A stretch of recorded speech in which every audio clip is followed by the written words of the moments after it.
The little girl knew full well that kidnappers had entered her house. Yet not only did she fail to inform her father, but she didn't even show any signs of fear on her face. The next second, however, she was injected with a tranquilizer by the intruding kidnappers, packed into a suitcase, and taken away. Little did they know, they weren't kidnapping just any helpless child.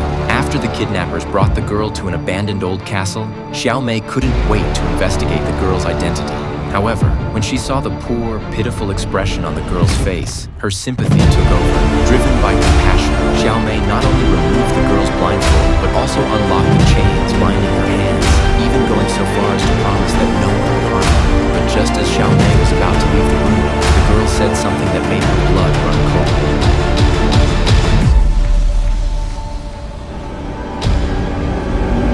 As soon as Xiao Mei left the room, the employer seized everyone's phones and warned them not to step outside the room. Those who frequently participated in kidnappings knew that the girl's identity was anything but simple. However, at that moment, everyone was distracted by indulgence, oblivious to the fact that they had already become someone else's prey.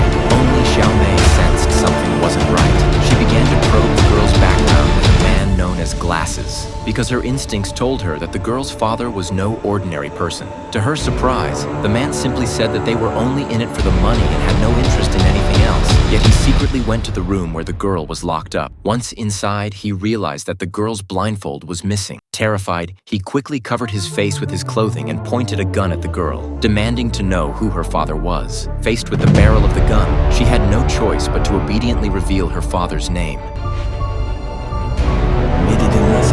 After leaving the girl's room, Glasses began frantically packing his things, preparing to flee. He even let the others take his share of the ransom. Something about this was off, and the others stopped him to question what was going on. Finally, under persistent questioning, Glasses revealed the truth. The girl's father was Lazar, a billionaire and a notorious underworld figure. Anyone who dared cross him never lived to tell the tale. Now they had kidnapped his daughter, and there was no turning back. If they didn't get the ransom, they would lose both their money and their lives.